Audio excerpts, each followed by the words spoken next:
तो हाय दोस्तों, आज हमारी ये सेकंड मॉक टेस्ट है और ये मॉक टेस्ट हमने कंप्लीट कर लिया। अब देखते हैं हमारे कितने मॉक टेस्ट में नंबर आते हैं।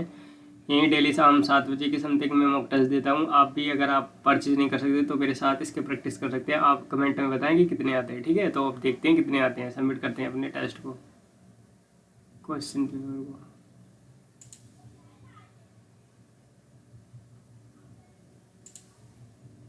टेन बाई टेन अटेंड करती हैं और इसे हम सबमिट करते हैं। देखते हैं कितने आते हैं। Paid result.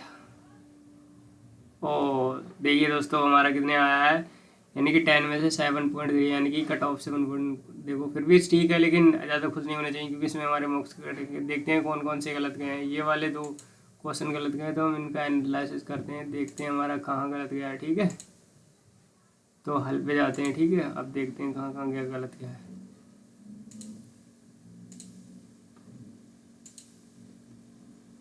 अच्छा, पहला ही क्वेश्चन मानो लार में नमक एंजाइम जो स्टार को अच्छा एमाइलेज होता है, लाइपेज थोड़ी होता है एमाइलेज। एंजाइम प्रोटीन होते हैं जो जैविक उत्पाद का कार्य करते हैं। एंजाइम अपनी सक्रिय प्रतिक्रिया दर को बढ़ाते हैं। एंजाइम के अध्ययन को एंजाइमोलॉजी कहा जाता है। अमाइलेज ये एक एंजाइम है जो स्टार्च के हाइड्रोलिस को शर्करा में प्रेरित करता है। सभी एमाइलेज ग्लाइकोसाइड का हाइड्रोलिसिस है। अल्फा और बीटा एमाइलेज स्टार्च से प्राप्त शर्करा से बनी बियर और शराब बनाने में महत्वपूर्ण है। अमाइलेज का उपयोग ब्रेड बनाने में और जटिल शर्करा को तोड़ने के लिए किया जाता है, जैसे कि साधारण शर्करा में स्टार्च और सैकराइड ऊर्जा संपृक्त होती है। प्रोटीज एक एंजाइम है जो प्रोटीज को उत्पादित करता है। प्रोटीज से वायरस तथा सभी जीवों में प्रोटीज होता है। ये कई जैविक क्रियाओं से मिले प्रोटीन का वजन प्रोटीन अपचय सेलिंग में शामिल होता है। पनीर बनाने के लिए प्रोटीज का उपयोग किया जाता है। प्रोटीज का उपयोग उद्योग चिकित्सा बुनियादी जैसे अनुसंधान में किया जाता है। लाइपेज एंजाइम है जो कि वसा लिपिड हाइड्रोलिसिस को प्रेरित करता है। आर पाचन लिपिड के वजन परिवहन के लिपिड आवश्यक भूमिका निभाते हैं। मानव पाचन तंत्र के मुख्य लिपिड अग्नाशयी लाइपेज और अग्नाशयी लाइपेज संबंधित प्रोटीन है। लाइपेज एस्टरेज का एक वर्ग है। पेप्टेज ये एक एंजाइम है जो अमीनो एसिड में पेप्टाइज को तोड़ता है। ये पेट छोटी आंत और अग्नाशय में उत्पन्न होता है, ठीक है। अब ये तो हमारा पहला ही क्वेश्चन गलत हो गया। अब नेक्स्ट देखते हैं। नेक्स्ट वाला सही गया, फिर भी हम इसका रिव्यू कर देंगे। दोस्तों, जो उस काम पावर है उसका ऊर्जा का काम करता है, ये माइटोकॉन्ड्रिया करता है। ये तो इलाइसोसोम आत्मघाती थैली का रिक्तिकाएं। इनका देखते हैं क्या काम। माइटोकॉन्ड्रिया दोहरा परत कोशिकाओं की बाहरी यानी कि बाहरी परत जजरा होती है और आंतरिक परत खुद पर मुड़ी होती है, जिसे क्रास्ट कहा जाता है। एक कोशिका में माइटोकॉन्ड्रिया की संख्या 50 से 5000 तक हो सकती है। माइटोकॉन्ड्रिया आंतरिक लुमेन में राइबोसोम यानी फॉस्फेट कण और डीएनए अणु होते हैं। इसमें स्वयं के प्रोटीन को संश्लेषित करने की क्षमता होती है, यानी कि माइटोकॉन्ड्रिया और एक क्लोरोप्लास्ट है जिसमें स्वयं प्रोटीन को संश्लेषित करने की यानी कि क्षमता होती है। इसमें डीएनए भी होता है। माइटोकॉन्ड्रिया एंजाइम की मदद से कार्बोहाइड्रेट और वसा का ऑक्सीकरण होता है। ये ऊर्जा एटीपी एडिनोसिन ट्राइफॉस्फेट के संगठन में होती है, इसलिए इन्हें कोशिका का पावर हाउस कहा जाता है, ठीक है। इलाइसोसोम में इसे आत्मघाती थैली भी कहा जाता है, यानी कि इनकी फेगोसाइड गतिविधि के कारण इन्हें आत्मघाती थैली भी कहा जाता है। इलाइसोसोम विदेशी सामग्री के साथ साथ खराब हो चुके हैं। सेल ऑर्गेनेल को बचाकर कोशिका को साफ रखता है। यदि कोई कोशिका गैस का या अंग स्थिर हो जाता है तो इलाइसोसोम स्थिरीकृत कोशिका एक कोशिका को hydrolytic enzyme hydrolysis lipase protease carbohydrate के अनुप्रयोग द्वारा बचाता है। अब ये क्या प्लास्टिड सभी पादप कोशिकाओं में पाए जाने वाले कोशिकांग हैं। वे कुछ विशिष्ट रंग द्रव्य धारण करते हैं और इस प्रकार पौधों को विशिष्ट रंग प्रदान करते हैं। प्लास्टिक 3 प्रकार के होते हैं। क्लोरोप्लास्ट, इसमें क्लोरोफिल हरा ग्रंथ होता है। अच्छा, क्रोमोप्लास्ट क्रोटिनाइड लाल पीला नारंगी रंग द्रव होता है। ल्यूकोप्लास्ट, इसमें रंगीन प्लास्टिक होता है जो मुख्य रूप से कोशिकाओं का भंडारण करता है। रिक्तिकाएं शब्द रिक्तिका का खाली स्थान है। वे जीवित रहने के लिए कोशिका द्वारा आवश्यक भोजन या अन्य पोषक तत्वों को संग्रहित कर सकते हैं। वे अपशिष्ट पदार्थों को भी संग्रहित करते हैं और पूरी कोशिका को दूषित होने से रोकते हैं। पादप कोशिकाओं में रिक्तिकाएं जंतु कोशिका की सबसे बड़ी होती है। पादप रिक्तिकाएं कोशिकाएं 80% प्रजाति का आयतन पर कब्जा कर लेती है। रिक्तिकाएं संख्या में 1 से अधिक हो सकती हैं, ठीक है।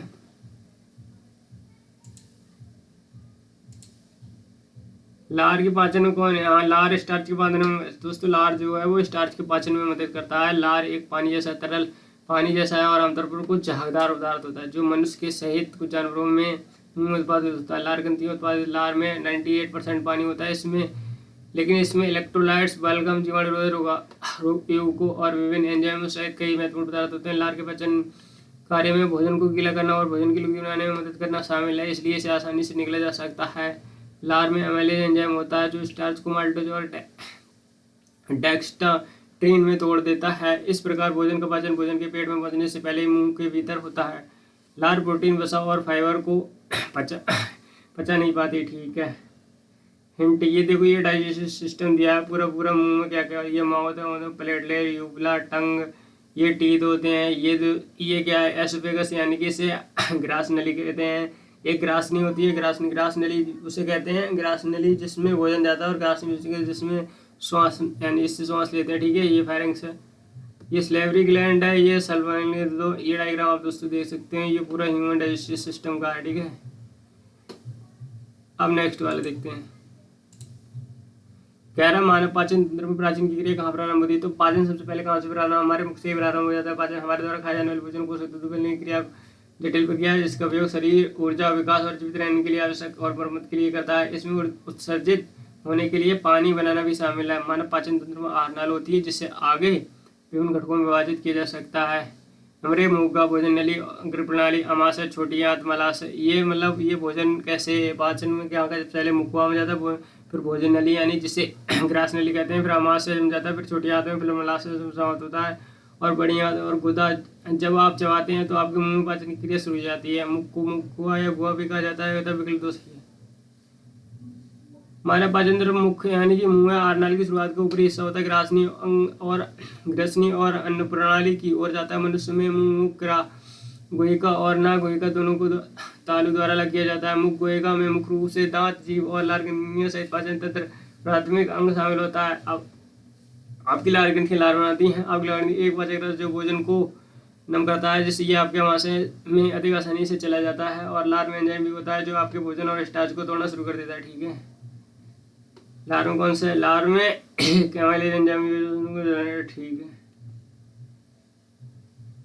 ये पूरा पाचन देखिए दोस्तों, यहाँ से ये मुख से जाता है, फिर ये ग्रास नली भी कहते हैं। यहाँ से भोजन, यहाँ से भोजन कहाँ जाता है? यहाँ से भोजन पता है क्या? यहाँ से भोजन सीधे जाता है अमाशय। अमाशय से कहाँ जाता है? छोटी आंत में। छोटी आंत में पहले भी कहाँ? अग्नाशय से।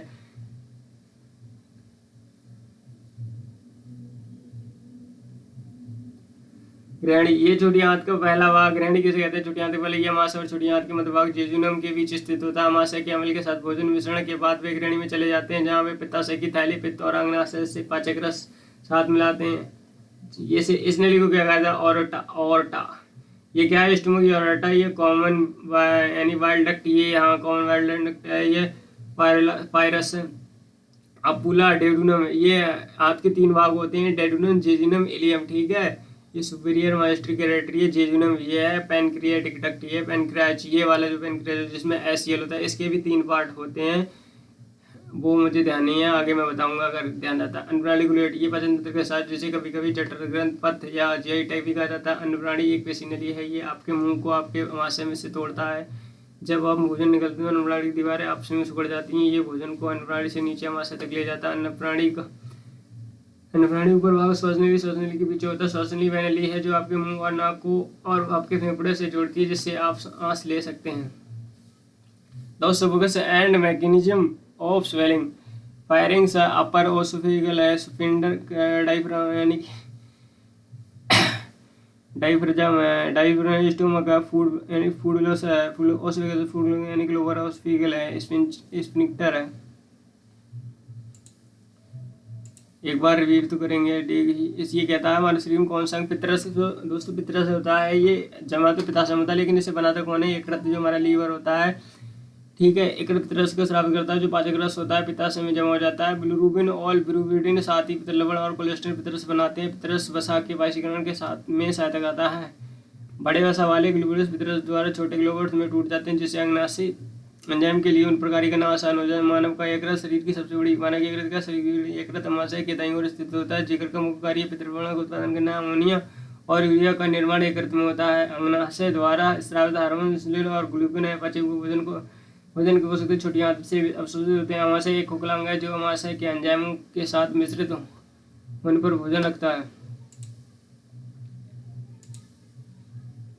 ये भी सही है। हाँ, पहले अंतर्ग्रहण होता है, फिर पाचन, अवशोषण, विच्छेदन। ठीक है। पहले करता है पाचन तंत्र में 5 चरण शामिल होते हैं। पहले अंतर्ग्रहण, पाचन, अवशोषण, अनुकूलता, विच्छेदन। अंतर्ग्रहण ये पशु द्वारा भोजन को शरीर में ले जाने की प्रक्रिया। पाचन ये प्रक्रिया जिसमें बड़े अणुओं वाला भोजन प्रवृत्त हो जाता है, ये छोटे पानी में घुलनशील अणुओं में टूट जाता है। अवशोषण ये प्रक्रिया जिसमें पचा हुआ भोजन प्रयोजन अनुकूलता ये वह प्रक्रिया जिसमें शरीर की कोशिकाओं द्वारा अवशोषित भोजन की उनकी वृद्धि और ऊर्जा के लिए ग्रहण किया जाता है। वैक्षेपण प्रक्रिया ये वह प्रक्रिया जिसमें अपचित मल के रूप में बाहर निकल जाता है। ठीक है, पाचन तंत्र ये पूरा हम देख चुके हैं क्या क्या है। ये देखो दोस्तों, ये डाइजेस्टिव, ये पैरोटाइड ग्लैंड, यहाँ ये पैरोटाइड ग्लैंड, सैलिवरी ग्लैंड यानी कि लार ग्रंथियाँ, कुछ ग्रंथियाँ भी होती हैं जो एसोफेगस से बोलते हैं। ये यहाँ पर यानी आपका लीवर होता है, ये गॉल ब्लैडर, लीवर से ये गॉल ब्लैडर, पिता से इंटेस्टाइन कॉलन यानी कि इंटेस्टाइन कॉलन यानी आंतरिक, ये अपेंडिक्स होता है, ये बढ़िया तो स्मॉल इंटेस्टाइन ये, ठीक है, ये रेक्टम एनस है यहाँ पे यानी इसे गुदा बोलते हैं। स्टोमक ये तुम्हारा पेट होता है। ठीक है, मानव शरीर में एक वयस्क पाचन नली होती है, नली का आकार 30 फुट होता है। छोटी आंत पाचन तंत्र का सबसे लंबा हिस्सा होता है। पानी और खनिज बड़ी आंत द्वारा अवशोषित होते हैं। ठीक है, मानव शरीर में सेल्यूलोज का पाचन अनुपस्थित होता है। अपेंडिक्स मानव शरीर का एक अपसेसी अंग उन्हें कहते हैं जो मतलब होते तो हैं पर ये कोई काम नहीं करते हैं, ये हमेशा मृत अवस्था जैसे रखते हैं, ये होते तो मानव शरीर लेकिन ये कोई काम नहीं करते। ठीक है, इन्हें अपसेसी अंग कहा जाता है। तो आगे अब चलते हैं नेक्स्ट क्वेश्चन, छठा। देखिए दोस्तों, हमारा छठा भी सही गया है। हमारे मुंह में मौजूद लार रूपांतरण पदार्थ है, स्टार्च से ग्लूकोज करता है। ठीक है, हमारे लार में मौजूद एक तरफ पदार्थ है, ये लार के लार के कार्य मुंह को नम रखता है, भोजन को गीला करता है और निकलने में अनुमति देता है, मौखिक श्लेष्मा को सूखने से बचाता है, मौखिक में कीटाणुओं से लड़ता है। लार बना होता है 90% पानी होता है, 2% पाचक कड़वक होता है। व्याख्या, हमारा भोजन जटिल पदार्थों से बना होता है, भोजन को पचाने के लिए सरल रूप से परिवर्तित करने की आवश्यकता होती है। हमारे लार में लार अमेलेज नामक कड़वक होता है। लार अमेलेज स्टार्च को ग्लूकोज में बदल देती है। इस प्रकार लार अमेलेज की सहायता से लार स्टार्च को ग्लूकोज में बदल देती है। स्टार्च क्या है? जटिल कार्बोहाइड्रेट प्रकाश संश्लेषण के दौरान द्वारा उत्पादित होता है, ये भौतिक ऊर्जा के रूप में संचित होता है। ग्लूकोज रक्त में मौजूद शर्करा है, शरीर की कोशिकाओं के लिए ऊर्जा का मुख्य स्रोत है ग्लूकोज। ठीक है, ये किण्वक कार्य और पाया जाता है। एमाइलेज स्टार्च में ग्लूकोज को बदलता है, लार में पाया जाता है, प्रोटीन को अमीनो में बदलता है, अग्नाशय में पाया जाता है, लाइपेज लिपिड तेल और वसा को ग्लिसरॉल वसा युक्त में बदलता है, अग्नाशय में पाया जाता है लाइपेज एलएपीडी। हाँ, लेप्ट। आठवां गया है, वह मुझे आ रहा हूँ जहाँ से मलद्वार कहलाता है। अच्छा, हाँ, ये पूरा आहार नाल ही तो है, यानी हमारे जो मुख से आरंभ होकर ये आहार नाल पाचन तंत्र तो एक सिस्टम पूजा यानी कि ये आहार नाल है। ठीक है, हमारे द्वारा खाए जाने वाले भोजन को शुद्ध क्रिया जिसका शरीर ऊर्जा वृद्धि लाने के लिए, ये हम लाइन पढ़ चुके हैं पिछली बारे में, तो इसे हम इग्नोर करते हैं। इसमें उत्सर्जित होने वाले जल का निर्माण भी शामिल होता है। मानव पाचन तंत्र, मानव पाचन तंत्र में आहार नली होती है जिसे अंग विभिन्न घटकों में विभाजित किया जा सकता है। मुख का भोजन नली है, एक्सोफेगस अमाशय छोटी आंत मलशय में समाप्त होने वाली एक बड़ी आंत है मलद्वार। मानव आहार मानव वाला आहार पोषण एक सतत कोशिकीय पाचन नली होती है जो शरीर से होकर गुजरती है। ये दो सिरों पर खुला होता है, ये क्या होता है? दूसरों पर खुला होता है। अग्र सिरे पर मुख और पश्चिम सिरे पर मलद्वार होता है। ये भोजन को पचाता है, उससे छोटे छोटे पदार्थों में विघटित करता है और पचे हुए भोजन को अवशोषित करता है। आहार नल को पाचन नली भी कहा जाता है।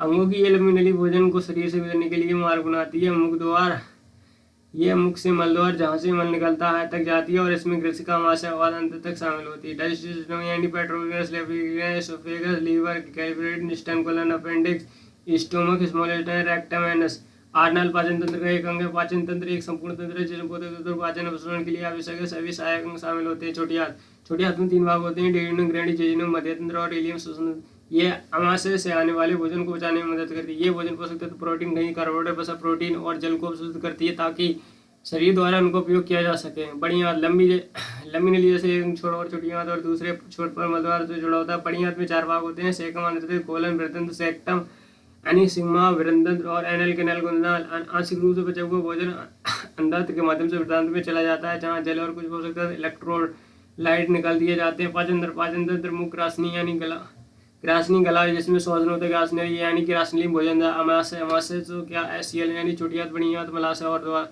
मलद्वार शामिल होते हैं। इसमें लार ग्रंथियाँ, यकृत, पित्ताशय की थैली और अग्नाशय भी शामिल होते हैं जो पाचन रस और एंजाइम बनाते हैं जो शरीर को भोजन और तरल पदार्थ को पचाने में मदद करते हैं। अब हमारा शायद एक क्वेश्चन और बचा है, वन ऑफ द लास्ट। अभी तो 2 क्वेश्चन, एक और बचा है। इसके बाद ये बता रहा है कि कौन से ग्रह ये ग्रासिका बड़ी आंत इनमें, हाँ, ये कोई पाचन का काम ही नहीं करते हैं इसलिए ये बता रहा है। ठीक है, मानव पाचन तंत्र एक लंबी नल का संरचना होती है जिसे आहार नाल कहा जाता है। इसमें पाचन ग्रंथियां जुड़ी होती हैं। आहार नाल को विभिन्न कक्षों में विभाजित किया जाता है। आहार नाल मुख का भोजन नली, ग्रासनी, अमाशय, छोटी आंत, मलाशय, समाप्त होने वाली एक बड़ी आंत और गुदा। ये तुम्हारी ये वही चित्र है, हम बार दे दें तो इसे डिफाइन नहीं करेंगे। ये हम पढ़ेंगे, लंबी गर्दन वाली होकर जाती है और अंत में जे आकार की थैली जैसी संरचना जाती है जिसे अमाशय कहा जाता है। ठीक है, जे आकार का होता है यानी कि ग्रास नली। ग्रासली भोजन को मुख से यानी कहाँ तक ले जाती है, आमाशय तक ले जाती है। बड़ी आंत छोटी आंत को अपेक्षा चौड़ी और छोटी होती है। इसका कार्य पाचित खाद्य जल और कुछ लवणों को अवशोषित करना है। मलाशय दोस्तों जो पाचन होता है, पाचन छोटी आंत में ही होता है। छोटी आंत में कहाँ इलियम की जगह होता है, यानी जब भोजन पूरी तरीके से पच जाता है सिर्फ यानी पानी बचा, पानी जाकर किस में जाता है, जब बड़ी आंत में प्रवेश करता है तो वहाँ पर एक अपेंडिक्स होता है, जो अपशिष्ट अंग यानी जो कोई कार्य नहीं करता है। फिर वहाँ से बड़ी आंत से जाके ये जो बड़ी आंत है उसमें पाचन नहीं होता है, ये सिर्फ भोजन का अवशोषण करती है। ठीक है, मलाशय बड़ी आंत का सबसे बड़ा भाग होता है। शेष अपशिष्ट मलाशय में चला जाता है और अधठोस मल के रूप में वहाँ रहता है। मल को समय समय पर गुदा से बाहर निकाला जाता है। मुखगुहा में पाचन होता है। मुखगुहा मुख में प्रारंभ होता है। मुखगुहा में लार ग्रंथियां नामक द्रव पदार्थ स्रावित करती हैं। लार में एमाइलेज नामक एंजाइम पाया जाता है, कार्बोहाइड्रेट के पाचन में सहायता करता है। छोटी आंत में पाचन, छोटी आंत कार्बोहाइड्रेट व प्रोटीन के फूड पाचन का स्थान है। यकृत, अग्नाशय रस और छोटी आंत आंतरिक से संबंधित पाचक रस है, जो भोजन के आगे रासायनिक शरणीकरण के लिए छोटी आंत में स्रावित होता है। एक क्वेश्चन और बचा है, देखते हैं। 2 क्वेश्चन गलत गए हैं आज के टेस्ट में, कल के टेस्ट से तो अच्छा ही है, कुछ ना कुछ तो इम्प्रूव हुआ है। देखते हैं, ये तो मिलान करने की थी, आप इजीली मिला सकते हो। ठीक है, ये क्या था, पहले क्या करोगे, आप संपूर्ण मुंह में निकलोगे, दांत क्या चबाने का कार्य करती, जीभ क्या भोजन को घुमाने का कार्य, जीभ लार ग्रंथियां क्या करती हैं, भोजन को निकलने का, भोजन को निकलने का लार ग्रंथियां मदद करती हैं। यानी कि मुंह हवा और पोषक तत्वों को आपके शरीर में प्रवेश करने की अनुमति देता है, या आपको बोलने की मदद करता है। इससे मुखगुहा भी कहते हैं। दांतों प्राथमिक कार्य चबाना है, जिसमें भोजन को काटना, मिश्रण करना, पीसना शामिल है, ताकि जीभ और मुख ग्रासनी इसे निकलने योग्य प्लस में आकार दे सके। जीभ भोजन को चबाने निकलने में मदद करने के लिए आपके मुंह के चारों ओर ले जाती है। साल्विया में पौधे पारंपरिक रूप से अपने प्रतिचायक प्रभाव और सिर मस्तिष्क के रूप में कार्य करने का श्रवण शक्ति में सुधार की, इंद्रियों को तेज करने, अमृत से समझे कि संज्ञानात्मक गिरावट को कम करने की क्षमता के लिए जाते हैं। तो ये रहा आज का टेस्ट। अगर आप शुरू में दोस्तों वीडियो में आवाज़ नहीं है क्योंकि मैंने इसे म्यूट कर दिया था बार बार, तो आप बिल्कुल शांत होकर क्वेश्चन लगाएं और बिल्कुल कमेंट में दें आपके कितने में नंबर आए हैं। मेरे तो मैंने आपको दिखा दिए कितने नंबर आए हैं, आपने देख ही लिए। ठीक है, तो आज के लिए यही सिर्फ। अगर वीडियो चली, वीडियो को कल मिलते हैं नेक्स्ट मॉक टेस्ट में। आज ये सेकंड था। ठीक है, तो thank you for watching this video again.